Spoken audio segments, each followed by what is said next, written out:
Hare Krishna Guru Maharaj, please accept my humble obeisances. All glories to Srila Prabhupada. Hare Krishna. Hare Krishna Guru Maharaj. So Guru Maharaj, we will continue the Srimad Bhagavatam 11th canto, 3rd chapter. No, we're continuing with Ram Leela. Oh, Hare Krishna. Yeah, this is Ram Leela go on for another week yeah. Sure, Guru Maharaj. Should I share something, Guru Maharaj? Or? No, I just speak. Thank you.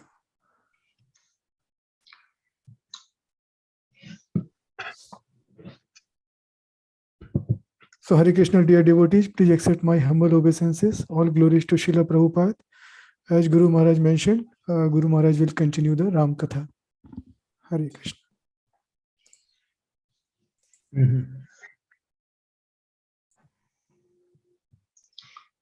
Umagyantimadandasya Ganajana Salakaya Chaksu Unmilitam Yena Tasmai Shri Gurave Namaha Ma Om Vishnu Padaya Krishna Prasnaya Bhutale Srimati Bhakti Vedanta Swami Namine Namaste Saraswati Devi Gauravani Pracharine Nirvisesa Sunyavadi Vastyatya Satarine Vanchakalpatarubhascha Kripa Sindhu Vacha Patitanam Bhavanebhyo Vaishnavebhyo Namaho Namaha Jai Shri Krishna Chaitanya Prabhu Nityananda Shri Advaita Gadadhar Srivasadi Gaur Bhaktivinoda Hare Krishna Krishna Krishna Hare Hare Hare Rama Rama Rama Hare Shri Ram Jai Ram Jai Jai Ram Shri Ram Jai Ram Jai Jai Ram Jai Sita Ram Jai Lakshman Hanuman Jai Sita Ram Jai Lakshman Hanuman. So we want to continue with the mood of Ram Katha. There is much. We cannot really do justice by one day. So we thought we'd continue and try to inspire the devotees with such deep philosophical and spiritual messages that are a very intricate part of the entire life of Sri Ram. One particular story is that we were mentioning yesterday that a leader has to be both kind and harsh. Harsh in the sense that you might say very strict. And sometimes that strictness is seen as insensitivity or cruelty, but when you understand this cannot happen by the Supreme Lord, the Lord is always good, although he may be iron-fisted at sometimes. We see the statement, it says that Lord Chaitanya is soft as a rose and hard as a thunderbolt. He was hard as a thunderbolt when it came to this Chotar Haridas deviating in his vow as sannyas. And he was soft as a rose when one simple lady, in order to see Jagannath, she was there, and Lord Chaitanya was also there. They were standing by the Garuda Stamba. And this lady climbed up on the Garuda Stamba and she put her foot on Lord Chaitanya's shoulder in order to view the deity. Of course, Lord Chaitanya's servant, Govinda Das, he became alarmed, so he immediately pulled her down. And Lord Chaitanya chastised him for that. He called him an uncivilized person. Lord Chaitanya said, if she had as much devotion, if I had as much as devotion she had for Lord Jagannath, I would be, I would be very good position. So that's an example of Lord Chaitanya. We have the example of the story of Shabari Muni. Shabari Muni was an ascetic. She was a very elderly lady living in the jungle. And she was there alone. She had received the instructions from her spiritual master, who went back to Godhead and took all his disciples with him, except her. And he told her that, you stay here, and someday you will meet the Supreme Lord Sri Ram, and you will have the opportunity to serve him. Then you can come back to Godhead. So she was not disappointed that she could not go with all her god brothers, and so she decided to happily accept the order, and she stayed in the forest for many years, all alone. She was living in a cave, and she would come out. Then her spiritual master also told her that the Lord would come at a certain time, so she was preparing for that time. And that was the time when Lakshman and Ram were searching through the jungle for Sita. Sita had been stolen by Ravana, and her whereabouts was unknown. This was after Jatayu fought very valiantly to try to protect Sita from Ram, but he was no match for Ravana. And he was killed. And that's a beautiful, beautiful exchange between the Lord and the dying Jatayu. Now the Lord performed the last rites of his great devotee Jatayu, and actually was overwhelmed with great emotion seeing how Jatayu had sacrificed his life in order to try to save Mother Sita. The Lord is grateful for any service rendered, and he's extremely grateful when one gives everything in devotional service to him.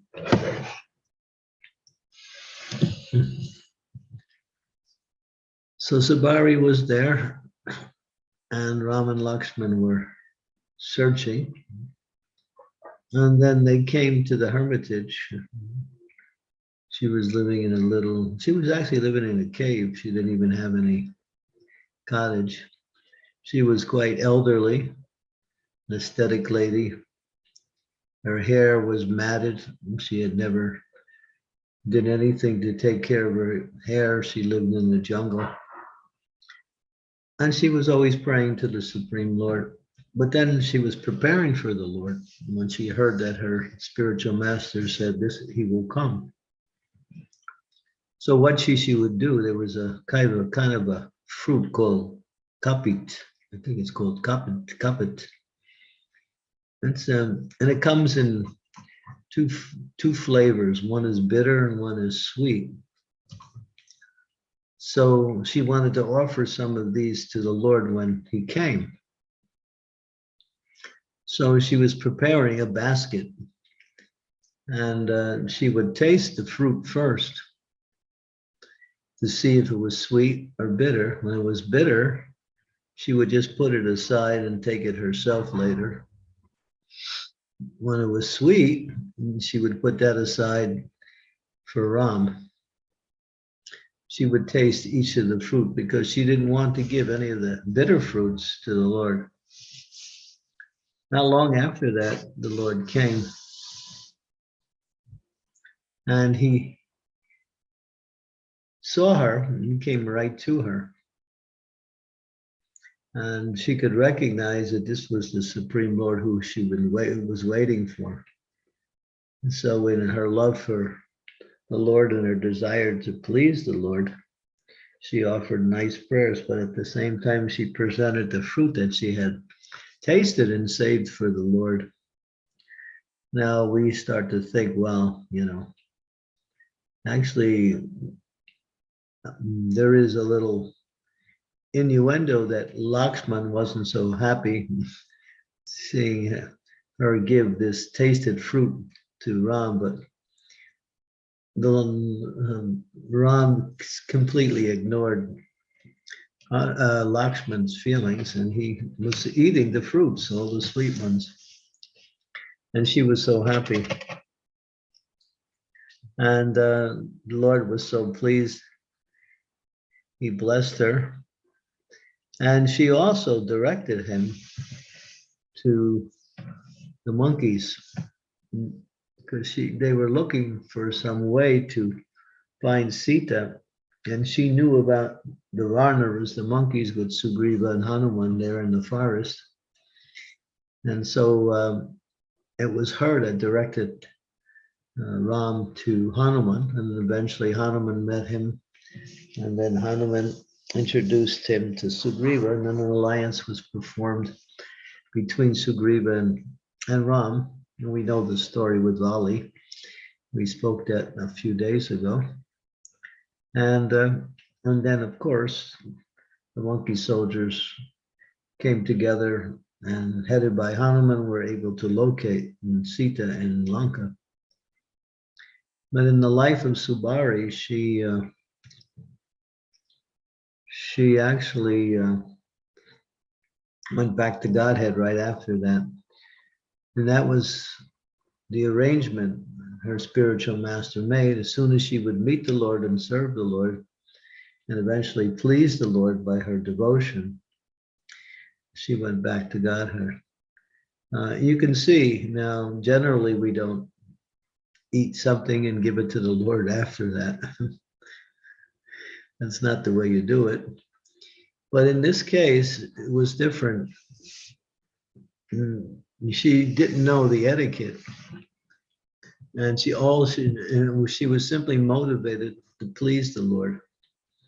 And because her motivation was so pure, although her activities was a little bit, you might say, impure, still the Lord rejected the impure part and accepted the pure part and accepted her offerings. And you can see the kindness of Lord Ram in this case. And he blessed her.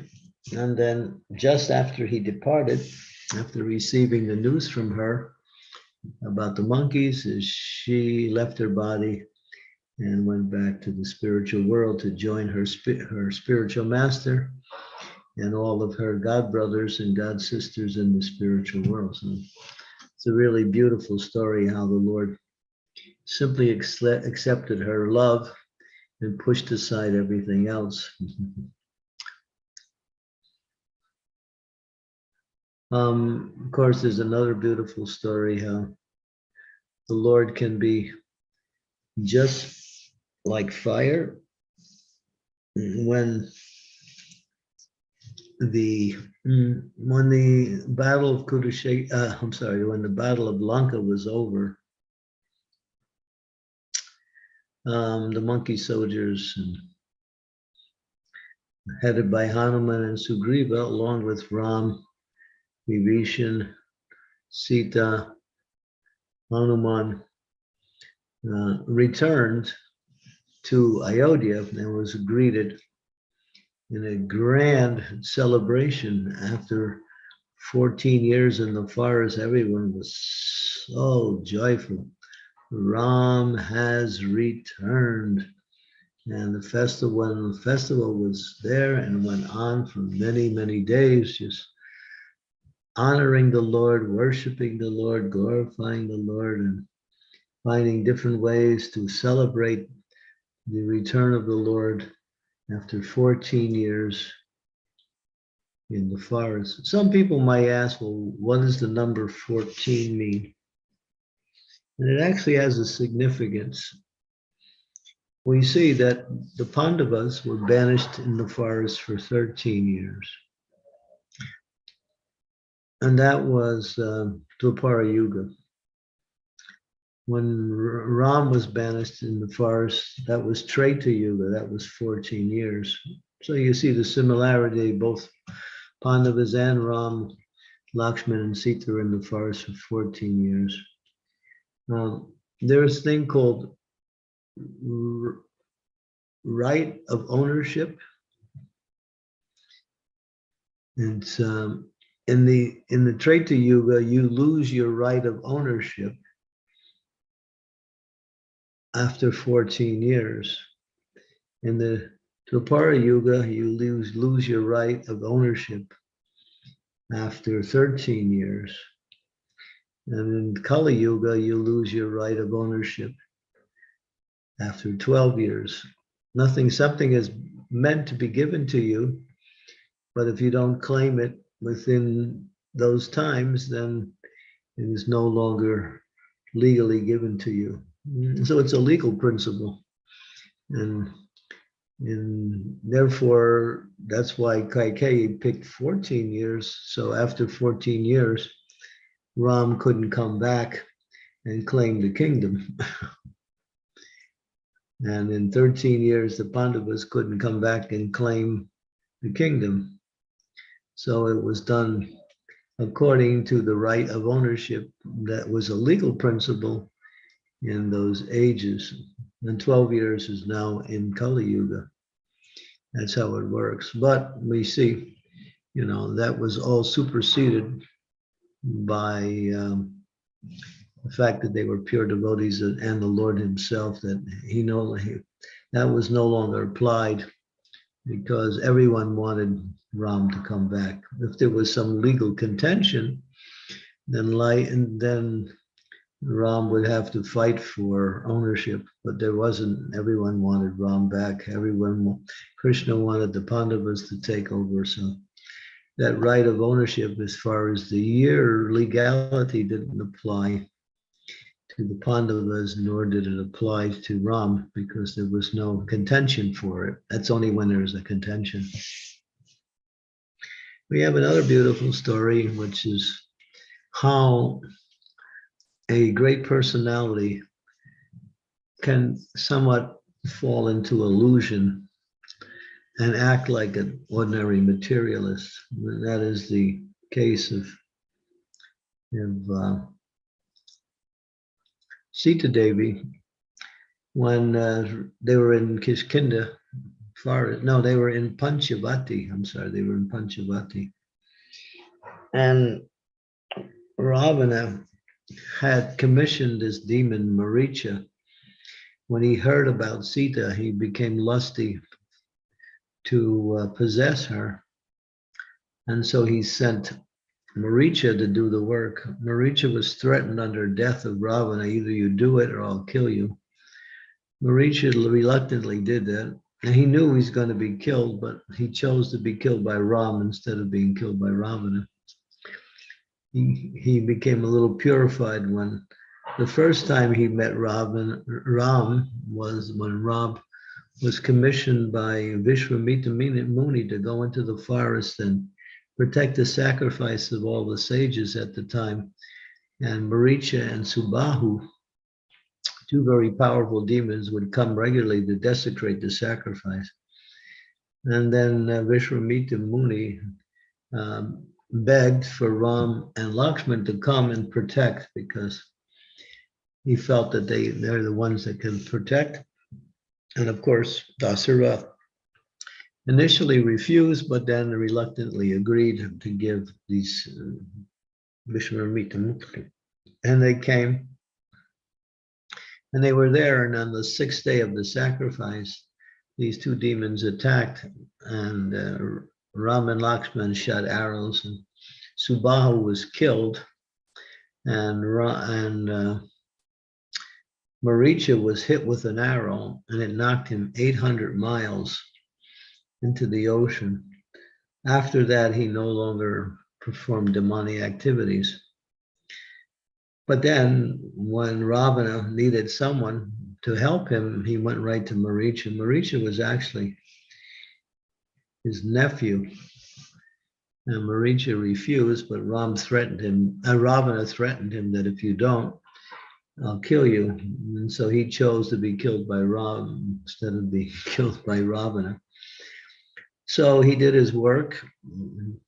They were all there. And then a golden deer, beautiful deer, and says it was studded with emeralds and various types of valuable jewels, and it looked quite translucent, started to prance around the area where they were. And then Sita, she became a little bit infatuated by this deer and said, "Oh, Ram, that would be wonderful to have that deer. Let us take it and go back to when we go back to Ayodhya, I would like to keep that deer for a pet." Lakshman could understand it wasn't a real deer, but Sita wasn't so open to hear anything. Apparently, she was covered by the illusionary energy, and she started to act like an ordinary materialist that, "Please get that deer for me." And the deer started to run away, and that was the plan. And then Ram wanted to please his wife, so he chased after her, but he told Lakshman to guard her. And then he left. Lakshman was there, and he was guarding her. And at one point, Ram shot an arrow and he hit Maricha. And in his dying words, he called out the name of Lakshman in the voice of Ram in a very perfect way. And when Sita heard that, she said, "Oh, your brother's in trouble. Please go help him." And Lakshman said, "He doesn't need any help. He can take care of himself. I'm here with you. I cannot leave you alone. It's too dangerous." But she was persistent. And then when Lakshman didn't agree with her, she started to criticize him and say, "Now I can understand your motivation. All these times you've been waiting for your brother to die so you can have me, but that will not work." So Lakshman was insulted because it was completely untrue. He never had any intention. He was always their servant, and he respected Sita as he would respect his mother. And so he became upset that she had insulted him that way. So he drew the circle with the bow around it, the protection circle, said, "Stay in this circle, and if you stay in this circle, you'll be protected. I'm going." So he left. And that was the time when Ravana came. And Ravana, using his disguise, appeared as a mendicant who was traveling and hadn't eaten for a long time and was very hungry.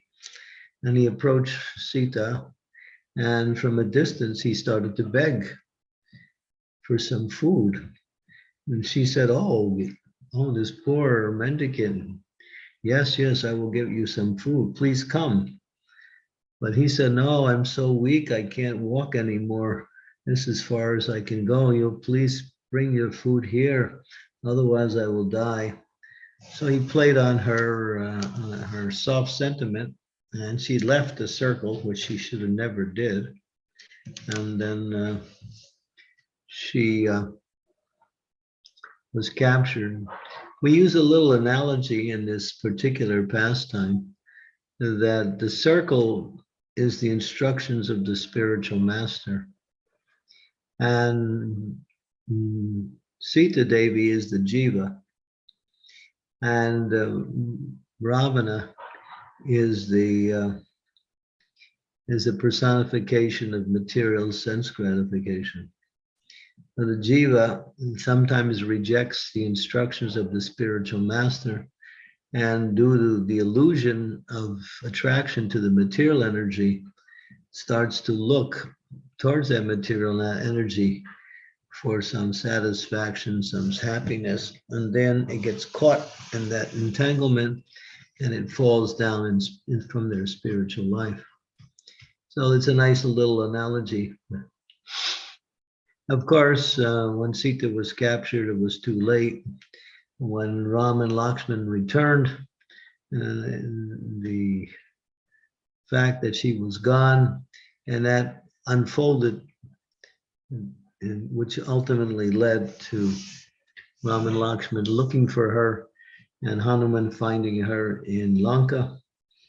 And then the Battle of Kurukshetra ensued, the Battle of Lanka ensued, where Ravana and his entire clan, Prabhupada said, it's the duty of the husband to give protection to wife under any condition. It doesn't matter what the condition is, that's the duty of the husband. So that protection comes in the form of spiritual guidance, and it also comes in the form of physical protection when there is danger. It is the inviolable duty of the husband. I remember one time I was speaking about this point in a seminar. This was in Croatia. And while I was speaking about this particular point, devotees were sitting there, and there were many devotees gathered there. So I was talking about how the husband must give protection when the wife gets in danger. So at that point, one particular bee, a huge bee, a gigantic bee, flew inside of the window where we were, and went right towards this one lady, and she started to, you might say, freak out, and she started getting all, the bee was hovering around her, and she was just didn't know what to do. So I turned to her husband, I said, and he was sitting there, I said, save her. And he looked at me like, like, no, like he didn't want to do it. So I was thinking, you're not getting the lesson I'm teaching you. Anyway, the bee, somehow or other, the bee ran away, got away and left her. She saved herself. But this was an example. It's interesting, it happened just when I was talking about that point, just to make the point. That marriage didn't last too long anyway. In fact, it broke up a few years later. So I guess there was something there at the time. So this is, this is the duty of the husband. And, Ram, as Prabhupada said, Ram killed Ravana and his entire clan just to save his wife. Prabhupada makes that point with emphasis, how he was so duty-bound to give protection to his wife that he went as far as killing all of these demons. So, okay. So this is one of the principal stories that really shows how apparently, due to the covering of the illusionary energy, or you might say the Yogamaya energy, in this case, Sita Devi acts like an ordinary conditioned soul and criticizes someone who doesn't need to be criticized, and starts to hanker after material enjoyment. And that, of course, that can show us that just because of that, there was so many problems that ensued after that. Okay, so we'll stop there and we'll open it up for questions. So we had two stories, one on Subari Muni and one in Sita Devi in Panchavati. Thank you, Guru Maharaj. Thank you very much for highlighting these beautiful pastimes.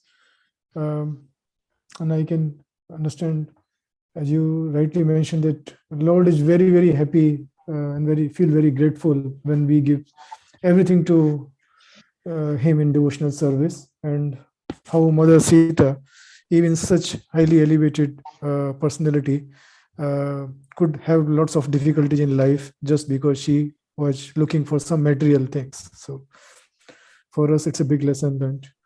So Hare Krishna, dear devotees. If you have any questions, any comments, any realizations, please unmute yourself, and also request everyone to switch on your video if you can. Hare Krishna. Hare Krishna, Diptesh Prabhu. Please Hare go ahead. Krishna. Hare Krishna. Hare Krishna Maharaj, please accept my humble obeisances. All glories to Srila Prabhupada. Maharaj, this is also in continuation of yesterday's lecture at the Haveli about Lord Ramachandra and particularly Sita Devi. I have one question in regards to defending the wife or giving protection to the wife. Well, you can get some life insurance policies too, I guess. Okay, go ahead. That just struck me quite humorously when you said that.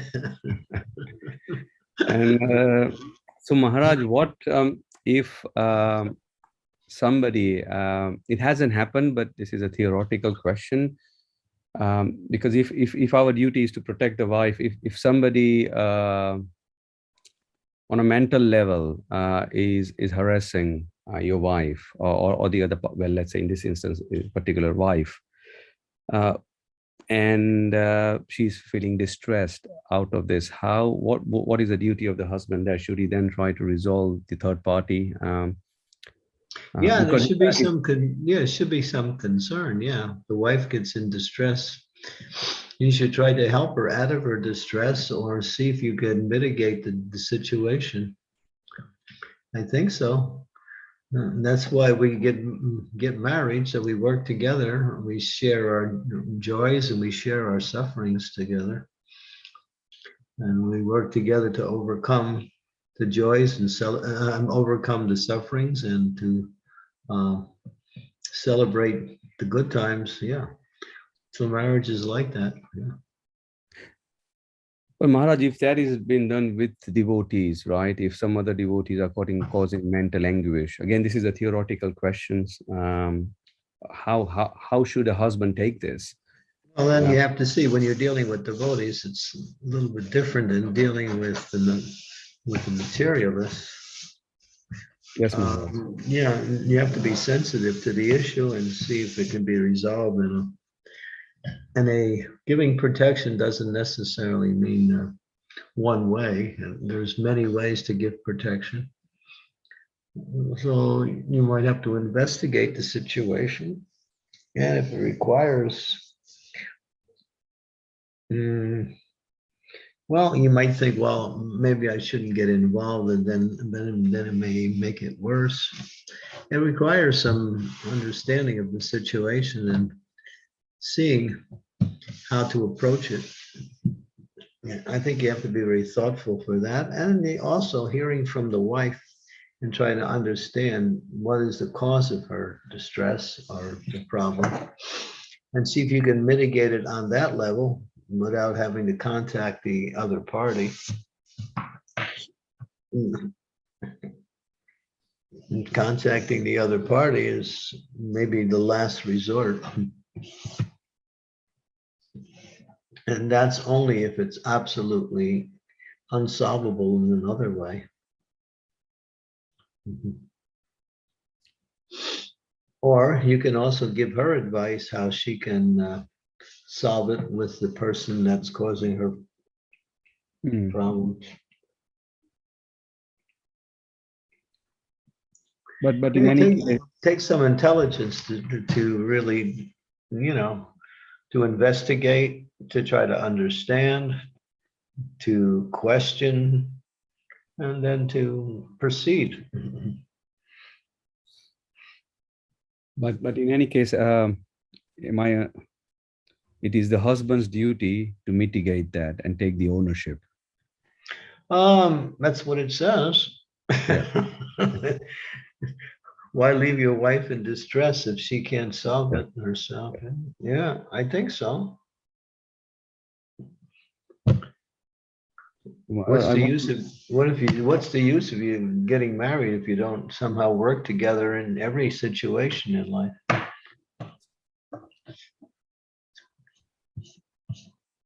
But you know, Kali Yuga has a way of dividing people, and but we're talking about the principles that govern relationship and not so much the effects of the age.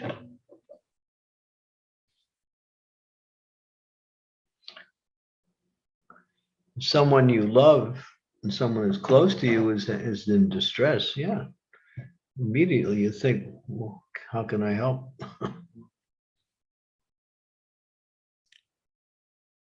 Thank you, Maharaj. Thank you. Mhm.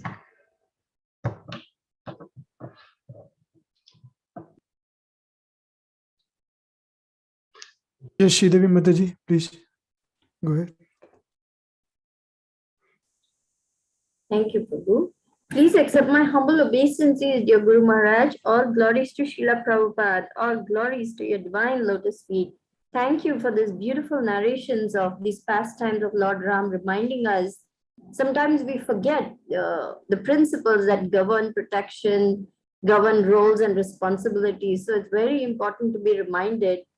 I have a question regarding a very recent incident with a celebrity. This is a Hollywood star. His name is Will Smith. And he went on stage and slapped the compere for making some jokes or making some remarks about his wife's bald head. And he walked off the stage and told him, "You keep my wife's name, out of your mouth," like that. And later on, there was a hue and a cry that how could this leading actor go and slap this man and this and that and all that. And there were interviews of different artists. And when Black Lady Star was asked to give her opinion, and she said, "Well, I wish I had a man to protect me like that." So the women could see, I think, that this man was standing up for his wife. And of course, there were different people who had different opinions and so on. But I'm just asking you, Guru Maharaj, in today's day and age, what this man did would be considered... I'm actually aware of the story. Oh, it was communicated to me just, and I can't say certain things because it's not allowed to be public at right now. But yeah, you want me? I give opinion whether I can't say whether how he should have acted, and whether that was the only way to respond to the situation. I can't really say. So I'm neutral on this one because there's many other points to this whole episode that I can't say in public, because it will slight the people involved, and I'm not going to do that. If you want to know more, you can talk to me personally.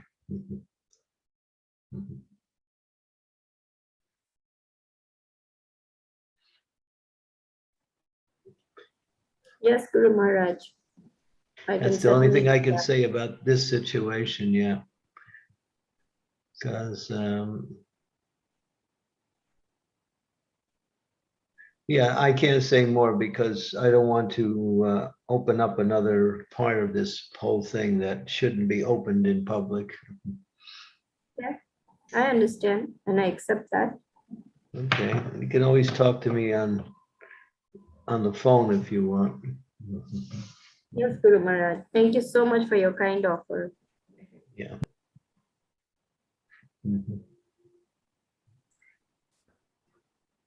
Raghupati Prabhu, did you have any question? I saw like not raising the hand, but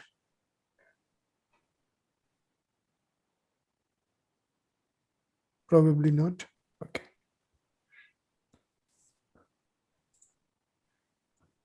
Yes, Sudha Mataji, please go ahead. Hare Krishna. Dhanvat Pranam Guru Maharaj, please accept my humble obeisances. All glories to Srila Prabhupada. Thank you for the very nice class, Guru Maharaj. So I have a question. Like past time, like highly elevated personality like Sita Mata, who's always in association of Lord Rama. What made her fall down? Why she got attracted to Maya, and what should we learn from this? Because she's always in association of Lord Rama. So yeah, this is the Yoga Maya potency working to teach us. Yeah, Ram acts like an ordinary person in different situations, as to teach us. And Sita also. Sita is acting. She's criticizing Lakshman. There's no reason for that.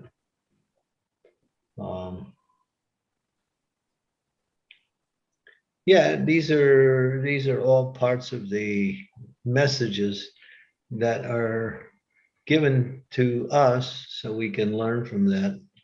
That if we get attracted to yeah, because it's mentioned that Ravana represents the material energy, and Lakshmana represents the spiritual master. Sita represents the jiva, who is illusioned by material sense objects. That's given. That's mentioned in the commentaries also. So it's a lesson for all of us. Otherwise, she's a goddess of fortune. Why would she chase after something that looks like wealth when she's the one is the source? She gives out wealth. She's the reservoir of wealth. She's known as Lakshmi. So it's Leela. That's Leela. okay, just to for us to learn a lesson. Yeah. Yeah. And there's other lessons there. Don't take your wife to the forest. There'll be so many problems. Okay.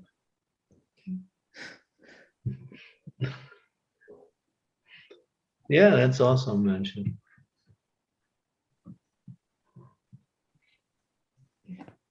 Thank you very much. Thank you so much.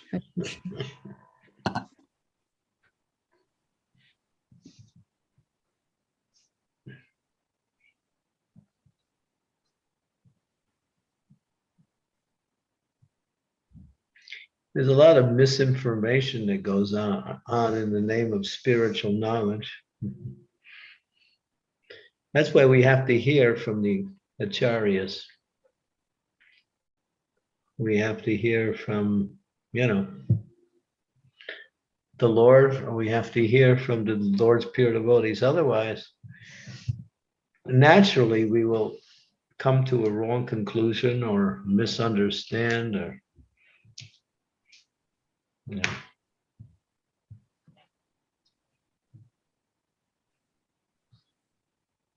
How could Sita be chasing after wealth when she's the goddess of fortune? And she's with Ram, who is he is Bhagavan. He's full in all six opulences.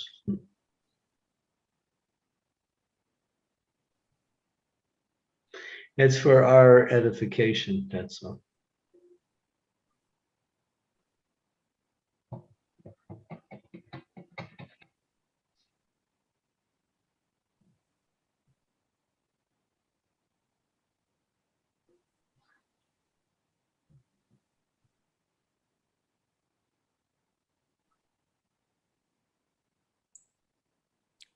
Sridevi Mataji, you have raised your hand. Yes, please. Is that okay? Yeah. I have one more question. Yeah. Yeah, Mataji, please go ahead.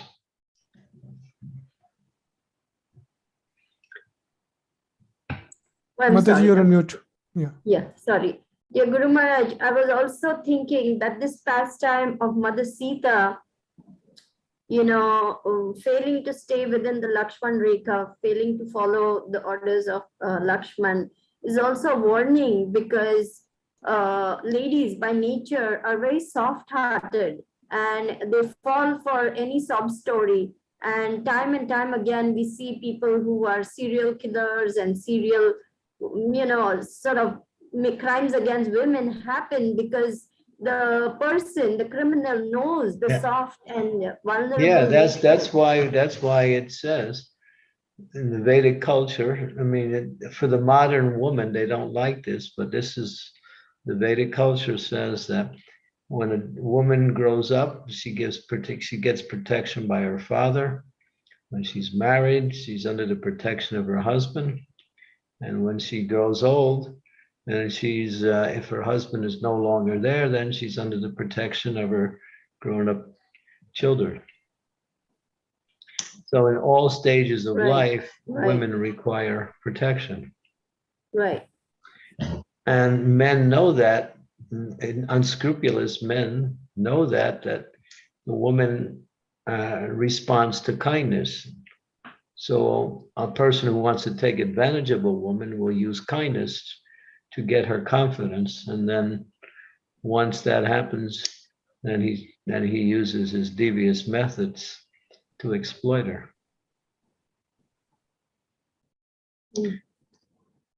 Yeah. That's true. Women are soft-hearted and they respond to kindness more so than men do.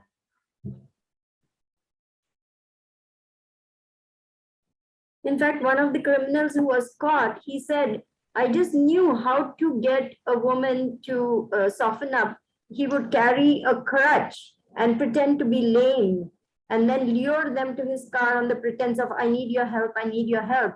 And once they reached the car, he would just swoop on them, pull them in, slam the doors and take off, and the woman was never seen again. So, yeah, they have. Yeah, it happens all the time. They have different tricks that they use. That's why it says protection on. Yeah, when a woman's husband is away, she should not go out of the house, it says.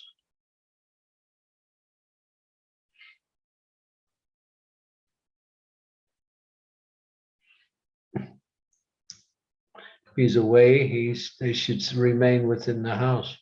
Well, and you see, look at today's society. Women now are, they're acting like men in order to protect themselves. I know women, they carry these, they carry mace in their purse. So when they get someone tries to accost them, they use this mace, Or even women now go for physical martial art training so they can fight. That's happening a lot now. I've been to different martial arts studios, and half of the trainers or trainees are women. The women don't take the protection of the man, and the man maybe for some reason doesn't know how to give protection or doesn't understand his duty to give protection. So the women are either acting independent on themselves or they're overcome with fearfulness.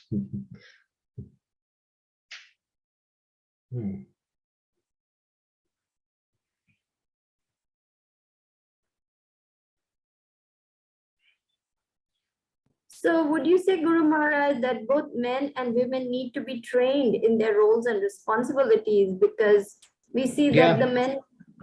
The training usually comes with growing up in the family, but now the family is so dysfunctional, the training is not there anymore. There was no need for outside training. It was all done within the family. But that culture is lost. So women are seen as economic entities who can produce and contribute to the overall economic gain of the society.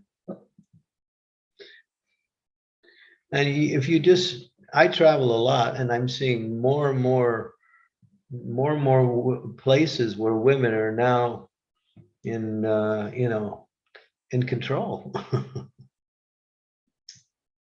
Everywhere you find women taking positions, everywhere in society.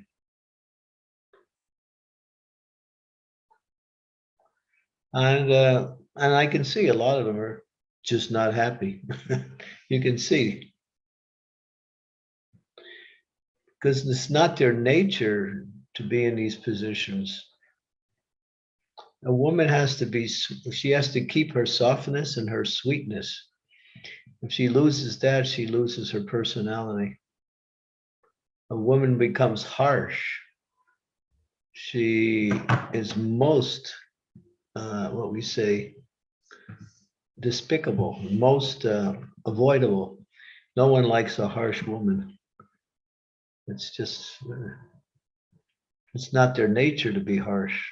Men have to do it in order to carry on in life, but they can do it because their nature is to be strong, and a woman's nature is more soft and supportive.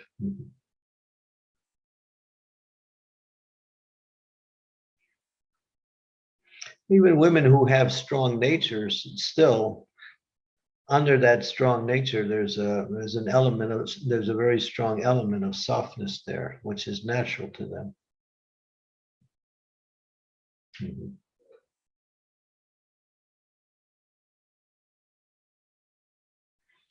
And they're easily misled too. It's easily misled.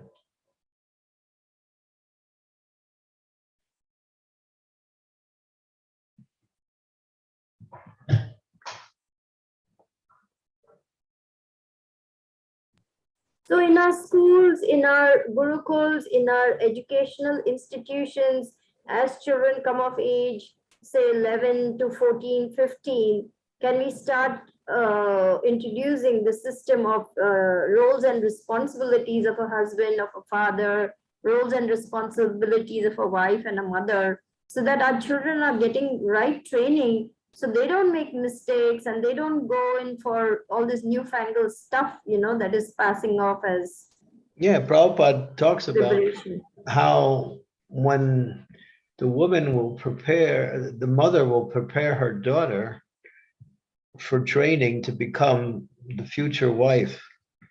And that would be a large part of the training for the young girl, how she prepares her daughter to serve her husband when she gets married.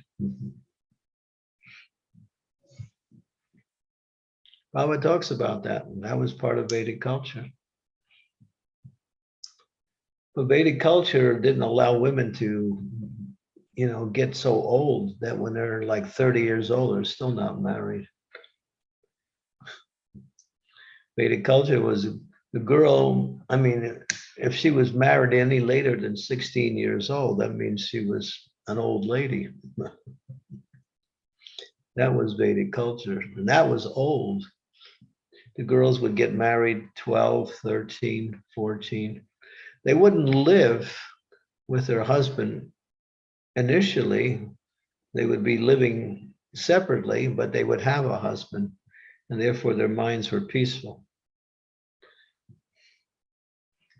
And then when the time came, then they would live together.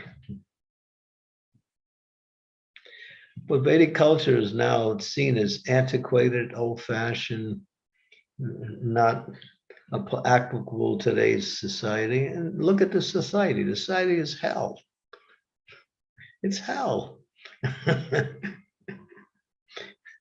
People are in hell. They're living in hell. It's miserable. They surround themselves with material things, just like an alcoholic will surround themselves with various types of intoxications just to numb the pain. But people numb the pain by absorbing themselves in sense gratification, which just causes more pain anyway. Just like an alcoholic is killing himself, but at the same time he's thinking he's okay as long as he has his alcohol.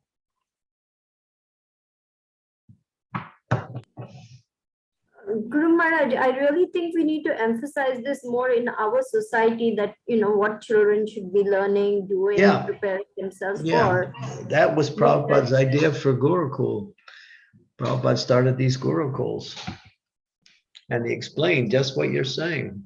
They're training the girls and the boys for the different stages in their life, especially the immediate stages. Yeah. These Gurukuls were not just they were not just places of education, they were places of culture also.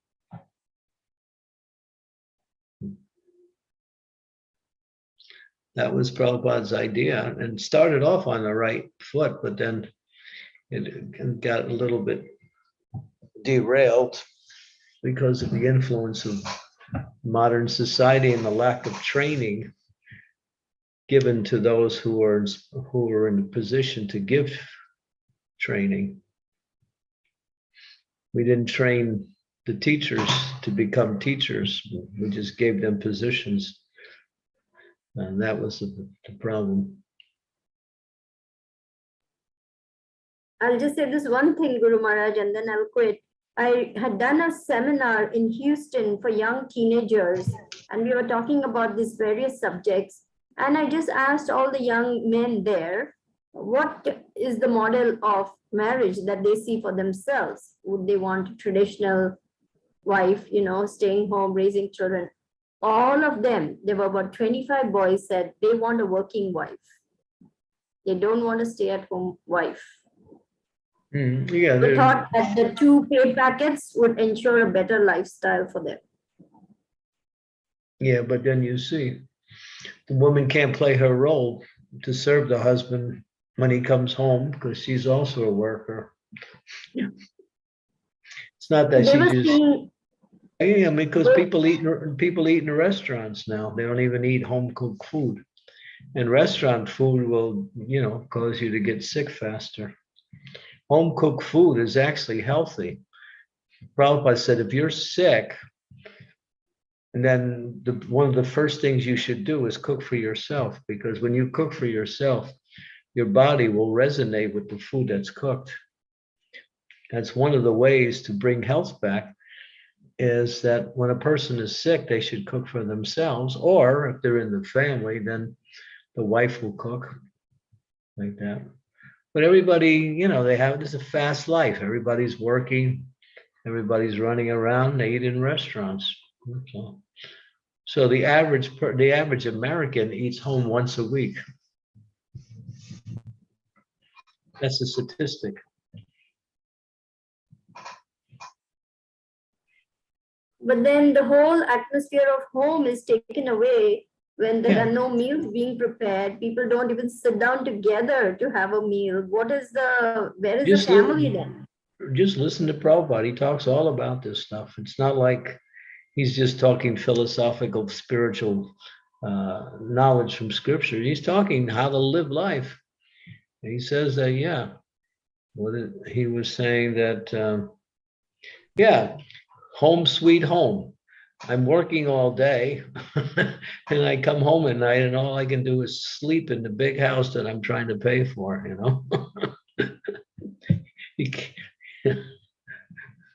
And then on the weekend, they come home and they have to clean the house, get the house straightened up. And then sometimes they go out on the weekend and the house is just like, it's never being used. It's just something you have, that's all. I think Prabhupada said the dog enjoys the house while the master goes out to work. Yeah, right. It becomes a doghouse. You were living in that situation where that person who he gave you that house, you and your husband, and you and your husband were enjoying the guy's house, and he was never there. And he was paying your husband to take care of the house, right? Right? He was giving you money to take care. He was giving you money to take care of his house because he couldn't take care of it because he was so busy in the city working, around the clock. Right. And you guys were enjoying his house and getting paid and getting it paid for it at the same time. Yes, that was a beautiful house with beautiful surroundings, and it was so peaceful, very nice house. It was really Krishna's mercy and his arrangement. Very true, Guru Maharaj.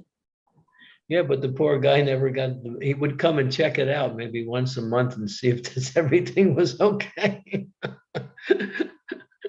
We had a tennis court, it had a lake nearby, it had an area A swimming pool. yeah, everything. I used to think, oh yeah, you guys are so lucky. He gives you his house, he pays you to take care of it, and he never uses it. It's your mercy, Guru Maharaj. It was all your mercy. Okay, Namrata.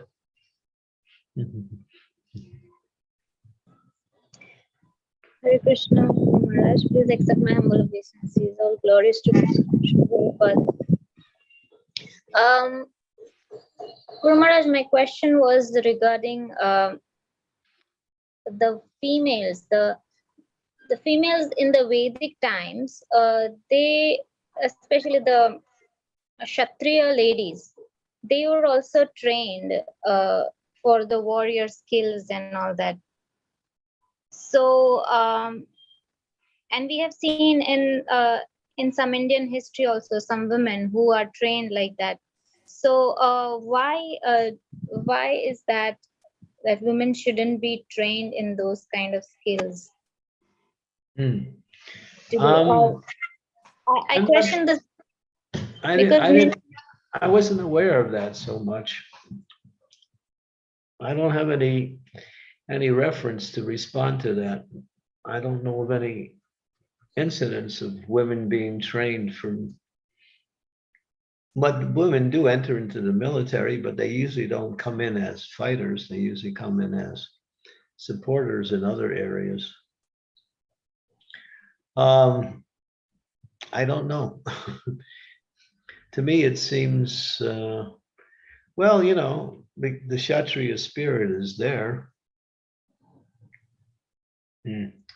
And yeah, I mean, there's a whole class of Kshatriyas called, they're called Rajput, right? You've heard of the Rajput. And they're born Kshatriyas. They come from a line of Kshatriyas. And everyone in the family, you know, is organized around Kshatriya Dharma, even the ladies, everyone. I'm dealing with one lady, not dealing, I know one lady right now, she's in that same mood. And she's working to try to develop Kshatriya Dharma in ISKCON. And she's a little elderly, but she has that fighting spirit. She doesn't fight herself, but she's organizing around that. So yeah, there's ladies who have that nature, yeah. Yes, Maharaj. So exactly what that is what I wanted to ask, that women also can have the Kshatriya nature. So what should a woman with Kshatriya nature, you know, if they have this boldness or this this kind of attitude, how should they carry it out? It has to be carefully, and there has to be education, and there has to be direction in life. It can't just be, well, you know, when you have the traditional families, everything is there in the family, but if it's not, then what can you do? You can't just adopt a particular mood because you have that mood, you know. Well, in Krishna consciousness, we try to direct that in devotional service. So when we see that ladies have that martial spirit, and I know some ladies in our movement who are martial artists, and they're trained. But you know, they have husbands too, so it's not that they're independent.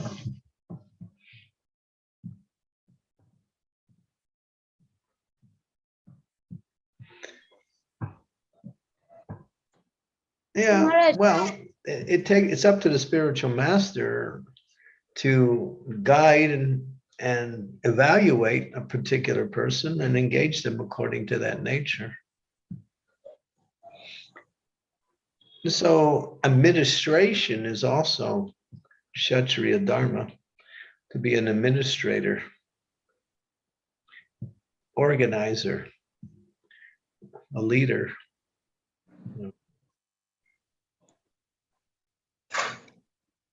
so Maharaj, the women should be there in administrative roles, or they shouldn't be there. I mean, Who? according to process, women. Well, if it's done as a devotional service, I don't think there's anything wrong with it. When it's done as an economic gain in society, it becomes the women get exploited. They're given cheaper labor and they're working around men. And men, you have to understand, when men are always looking lusty at another woman. That's the way society is. And there's so many examples of how women have been exploited in the workplace.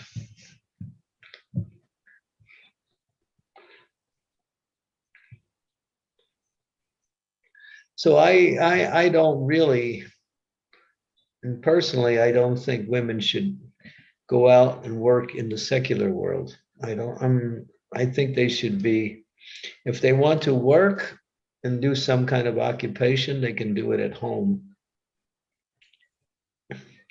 They can also work for a company as long as they don't go outside and work in the public domain. It's a kind of unchastity. It's more or less, it's women become unchaste in that environment.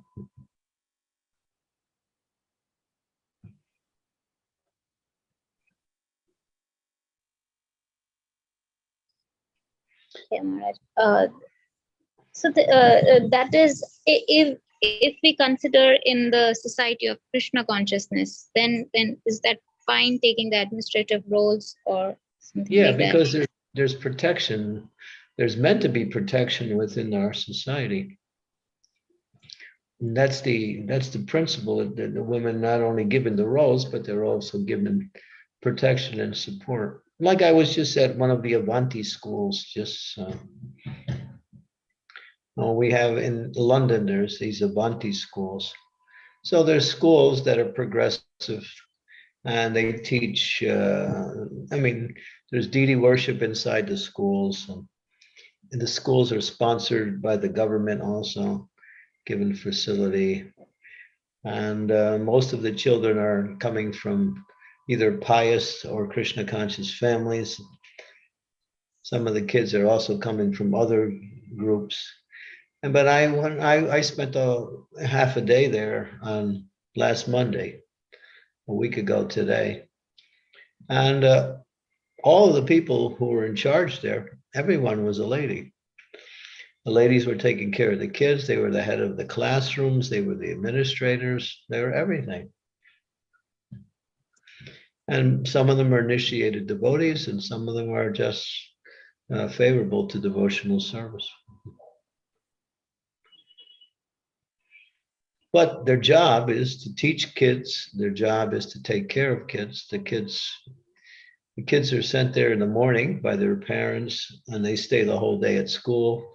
They get food, they get lessons, they get training, they get education, they get association with their friends. It's a nice atmosphere. And it's all done by ladies, mostly all the schools. There are a few of the schools that are run by men also, but this particular school was practically everyone in charge. I didn't see one man there who had any position. I met about half a dozen ladies who had different roles, and they seem to be, okay. They're not working with other men generally, at least this particular school. The ladies were cooking, the ladies were teachers, the ladies were classroom advisors. They were Yeah, everything. Okay. Thank you, Maharaj. Thank you very much. Hare Krishna. Prem Kishori.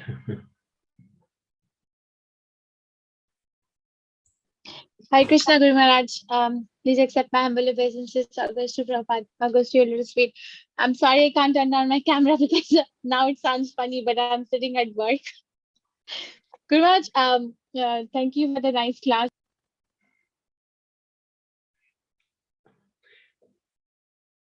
Anything else? Sorry, Mataji, we lost you. Oh, sorry. Sorry, Guru Maharaj, it went on mute. I don't know till where I was heard. Mataji, you mentioned last time, thank you for the nice class. Yeah, I Oh, heard thank that. you. Thank you, Guru.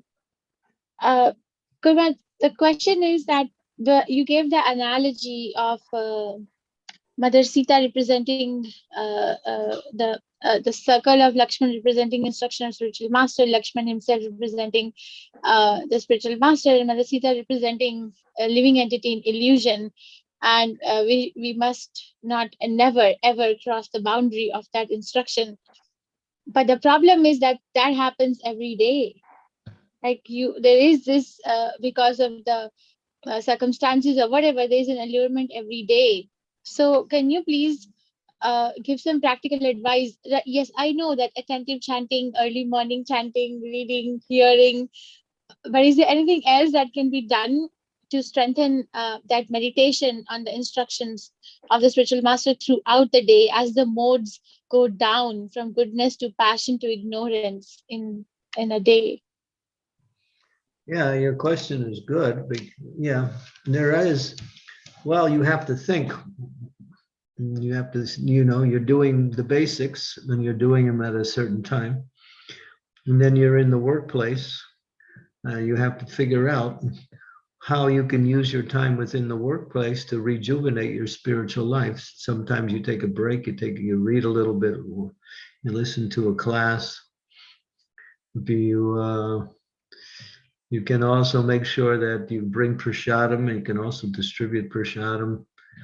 You just have to be a little bit eclectic and see how to use your time in a way that you can, refortify your spiritual energy throughout the day. Some devotees I know, when they take their lunch break, they sit by themselves. They don't sit with the general, and they listen to a class on the tape recorder, or they read something sometimes. Mostly they listen to something while they're taking prasadam, a lecture. Yeah.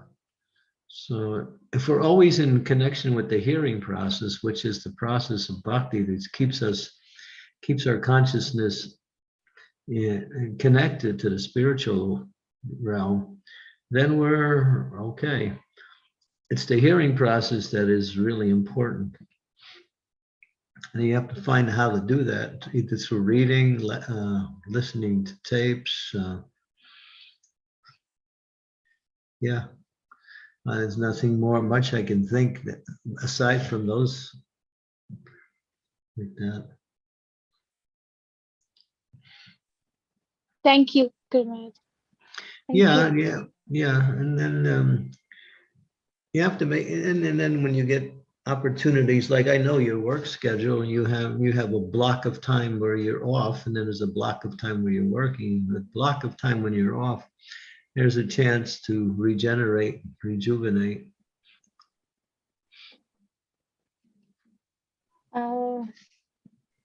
Yes, Guru Maharaj.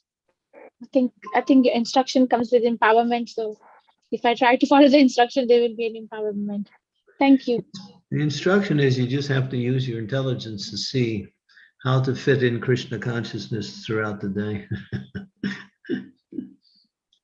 Yes. Yeah. Thank you very much. Okay, it's like 17 minutes after the hour, and that on the hour, 2 people are going to come, and I have to be out the door in about 15 minutes, so I'll have to end the call right here. So I know it's an interesting discussion. Maybe we can take it up again. I'll be here tomorrow and I'll be here on Wednesday also. So if you have further questions, you can just hold them till then. Thank you, Guru Hare Krishna Maharaj. Thank Maharaj. you very much. Just to let you know, we are just going to pick up Avaduta Nitai, and then we are coming to your apartment. So I think that you have 10 more minutes if you would like to continue, but No, see. I don't have 10 more minutes. Okay, then. Sorry for that. We are coming just now. Haribo. Hare Krishna. Okay, Thank you, Guru Maharaj. Thank you very much. Srila Prabhupada Thank ki you, Guru Maharaj. Right. Jai. Prabhupada ki jai. Thank you very much. And Thank you very much. we'll continue Ram Leela for at least the rest of the rest of this week, all the way up till next Monday. So it'll be Ram Leela continuous. Yes, Guru Thank Maharaj. you, Guru Maharaj. Hare Thank you so Krishna. much. Thank you, Guru Maharaj. Hare Krishna, Srila Prabhupada ki jai. Jai. Thank you very much. Hare Krishna. Hare Krishna.